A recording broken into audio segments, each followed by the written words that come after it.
monde, c'est Atsuki Swan et on se retrouve pour une nouvelle critique analyse des scans de Fairy Tail. Donc pour cette critique analyse, on va parler du chapitre 515 qui est intitulé Je suis toi, tu es moi. Ça a été un chapitre super intéressant, bourré d'informations et j'ai préféré ce chapitre-là par rapport au chapitre d'avant, donc l'origine des dragons. J'ai beaucoup plus de choses à vous dire par rapport à ce chapitre et franchement, il était super.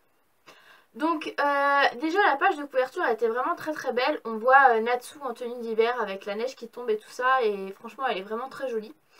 Et dans les premières pages on va apprendre qui est le père de Erza. Enfin on apprend qui est le père de Erza. Et en fait le père de Erza était tout simplement un général d'un pays voisin. Donc non, ce n'était pas Acnologia. C'était trop beau pour rêver. Franchement, ça aurait été vraiment très badass, mais du coup, non. Donc, du coup, le père de Erza était un général d'un pays voisin et ils ont quand même combattu ensemble. Et, bah du coup, vu que dans le chapitre d'avant, on avait appris donc que Eileen avait donc mis en place donc la magie des Dragon Slayer, comme quoi c'était elle qui avait donné vie donc à cette magie. Et donc on avait appris que Eileen avait commencé à ressembler, enfin avait commencé à avoir des écailles partout sur son visage. Et justement bah, le père de Erza, il la considère comme un monstre et tout ça. Donc ça c'était après la guerre, donc la guerre avec les dragons. Et Eileen, voilà, elle essaie de lui dire, voilà, c'est moi, c'est Eileen et tout ça. Et donc le père de Erza, il dit, ouais, de toute façon, tu vas devenir comme Aknologia, tu vas devenir un monstre et tout ça. Et Eileen, bah, du coup, elle va se retrouver en prison, ouais, on va dire ça, enfin, ouais, vraiment en prison. Elle va se faire torturer et tout ça, elle va se faire humilier, voilà, elle va subir de la violence. Et Eileen va quand même essayer donc de convaincre donc le père de Erza de pas la tuer. Et du coup elle lui dit que voilà, voilà je suis enceinte de ton enfant et tout ça. Et du coup le père de Erza veut pas y croire quoi. Voilà il lui dit ouais mais j'ai pas d'enfant avec un monstre quoi. C'est voilà. Et du coup elle va complètement se faire humilier la pauvre. Et franchement moi c'est un passage qui m'a quand même paru enfin touchant et bizarre parce que Eileen au début elle voulait donc protéger donc Erza et maintenant bah du coup voilà quoi c'est crève quoi voilà on va dire ça comme ça non mais clairement. Et du coup le père d'Erza va lui dire donc qu'elle va se faire exécuter mais du coup ben Eileen voilà essaie de le convaincre. Et en fait, Eileen a stoppé donc l'accouchement de Erza avec une magie parce que en fait ça fait depuis 3 ans que Eileen est enceinte. Et quand j'ai lu ça, j'ai dit ah ouais quand même. Donc en fait elle avait stoppé son accouchement bien avant. Donc bien avant qu'il y a eu la guerre du dragon, en fait, elle avait stoppé donc son accouchement pour voilà pour pas donner naissance à Erza donc dans cet endroit. Et bah du coup le père de Erza est complètement devenu dingue. Enfin il lui tranche le ventre. Enfin c'est vraiment horrible. C'est vraiment c'est affreux quoi ce qu'il fait à Eileen. Et là, on va après voir Eileen commencer à se transformer en dragon. Elle va se transformer en dragon. On voit des ailes de dragon qui commencent à se déployer de son dos. Et elle, clairement, elle se transforme en dragon. Et du coup, bah, elle détruit tout presque sur son passage. Et elle va s'enfuir. Donc voilà, elle va s'enfuir pour pas se faire exécuter. Parce que du coup, bah, le père de Erza, voilà, voulait pas y croire. C'est franchement c'est dommage, c'est bête parce que du coup Eileen avant elle aimait tellement Erza que voilà bon après elle voulait lui donner une chance donc de vivre en stoppant l'accouchement pour pas qu'elle naisse à l'endroit où elle était. Et du coup, bah voilà, elle a essayé de convaincre donc le père de Erza pour pas qu'elle l'exécute, quoi. Parce que du coup, ils ont un enfant ensemble. Et pendant une centaine d'années, donc Eileen a erré comme un dragon et donc du coup ben, Erza était encore donc à l'intérieur donc du ventre de Eileen, bien sûr stoppée donc par la magie, et elle fait la rencontre de Zeref. Et Zeref va stopper sa magie de dragon et la redonner humaine. Et là, elle est tellement heureuse de redevenir humaine, c'est ce qu'elle voulait depuis des centaines d'années. Elle voulait plus errer comme un dragon, elle voulait être un humain. Et elle va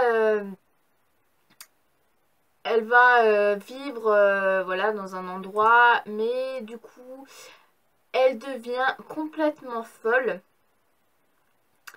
Elle a l'impression qu'elle va nouveau redevenir, un dragon, qu'elle sera jamais non plus pas, qu'elle sera jamais humaine. Et elle va raconter comme quoi, bah en fait, elle a un enfant humain quoi en elle.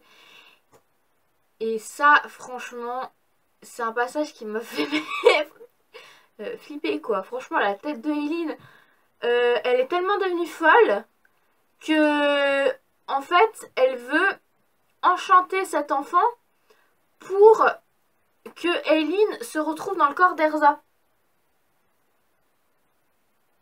Elle veut récupérer son corps en allant donc dans le corps d'Erza. Et justement, c'est pour ça que le titre du chapitre Tu es moi, je suis toi, ça s'intitule comme ça. Enfin, je suis toi, tu es moi. C'est pour ça en fait que ce chapitre s'appelle comme ça, parce que du coup, elle veut essayer d'enchanter donc avec la magie. Elle veut tout simplement devenir qu'un avec Erza. Et en fait, ça a échoué. Et Eileen n'a pas pu donc n'a pas pu aller dans le corps de Erza. Et c'est pour ça qu'elle a qu'elle l'a jeté, voilà, qu'elle a donné Erza donc dans le village de Rosemary, parce que elle avait plus d'intérêt de Erza, elle a pas réussi ce qu'elle voulait faire. Et du coup déjà on voyait Wendy complètement voilà, elle s'est énervée contre Eileen parce que du coup euh, comment on peut dire ça de son enfant, qu'on le jette voilà, comme une merde, et qu'après parce que du coup ce qu'elle a voulu faire, ça va fonctionner. Et Erza a quand même remercié donc Eileen de lui avoir donné la vie. Donc du coup Eileen elle a dit j'ai pas besoin de tes remerciements. Mais Erza est contente que Eileen l'a abandonnée, parce que grâce à ça, elle a rencontré sa véritable famille, dont la guilde de Fairy Tail. C'est un chapitre franchement qui m'a paru super. Il a été vraiment super intéressant. Il y a eu quand même pas mal d'informations et quand même d'émotions. Le prochain chapitre, donc le 516, va s'appeler La vérité sur l'enchantement. Donc on va en savoir plus par rapport à l'enchantement de ce que Eileen voulait faire. Et maintenant, j'ai envie de vous dire un petit peu mes impressions par rapport à ce chapitre, parce que du coup le chapitre en globalement donc ça a été ça. Donc du coup vu qu'on apprend qui est le père, donc voilà, comme je vous l'ai dit avant, ça aurait été quand même super badass quoi que le père de Erza c'est Acnologa, mais en fait non, pas du tout. Voilà, c'était un soldat d'un pays voisin où ils ont combattu ensemble. Et du coup Eileen elle était complètement heureuse quoi de donner la vie à Erza. Elle voulait justement lui donner la vie autre part que là où elle était. Et donc du coup en fait moi dans le chapitre précédent je vous avais dit que Eileen allait faire appel à Anna, donc la mère de Lucy, pour ouvrir le portail et pour pouvoir donner naissance donc à Erza. Mais en fait non, ça a pas du tout été ça. En fait du coup ben tout simplement qu'elle a erré pendant des centaines d'années en dragon.